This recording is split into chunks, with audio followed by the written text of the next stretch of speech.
Inilah duo tersangka pembobolan nasabah bank daerah yang sudah berhasil ditangkap oleh anggota unit 2 Subdit Jatintes Polda Sumsel. Kedua tersangka inisial MJ sama AZ ditangkap polisi di dua lokasi berbeda, yaitu Muko Provinsi Bengkulu sama Brebes Provinsi Jawa Tengah. Kedua tersangka ini sudah diamankan di Polda Sumsel berikut dengan barang bukti hasil kejahatan sama peralatan yang dipakai buat ngelaku ke aksi kejahatan. Juga aksinya, para tersangka sudah mengembek struk para nasabah lewat ATM.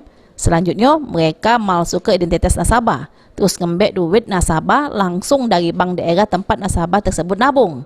Setidaknya dari hasil keterangan para tersangka sama polisi, mereka sudah sebanyak 3 kali ngelaku ke aksinya, masing-masing di Bank Lampung, Bank Sultra sama Bank Sumsel Bubble. Dari aksinya, para tersangka sudah mendapat keuntungan ratusan juta rupiah. Bank yang sudah rekening nasabahnya yang dibobol oleh kelompok ini. Pertama Bank Lampung, Bank BB Lampung, Bank Sultra itu di mana? Kendari. Ya, di Kendari mereka berhasil sekitar 120 jutaan. Di Bank Lampung itu 70 jutaan, di Sumsel 116 juta. Salah sikok tersangka inisial MJ yang diamankan ngatoke kalau yang jadi otak aksi kejahatan ini ialah HT, di mana awalnya dia kenalan lewat media sosial atau Facebook, lalu dirinya pun mengikut ajaan HT buat ngelaku ke aksi kejahatan. Juga aksinya, MJ dewek berperan sebagai penampung duit para nasabah yang sudah dibobol. Kalau kenal Lukman saya sudah lama. Kenalnya dari mana awalnya? Ya saya waktu itu ke Jawa mencari mobil ceritanya gitu kan.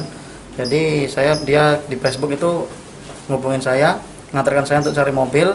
Setelah itu tidak ada komunikasi, terus beberapa setahun kemudian baru dia ngajak saya seperti ini. Kamu bekerja seperti ini sudah berapa kali sama Hotman? 3 kali. 3 kali.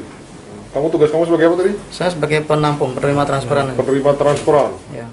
Selain dua tersangka yang sudah diamankan, ini polisi masih nyari 3 pelaku salah sikoknya ialah otak jero aksi pembobolan rekening nasabah bank ini. Ini buat 2 tersangka yang sudah diamankan, mereka pun dijebloskan di jero tahanan Polda Sumsel. Firman Hidayat, PAL TV.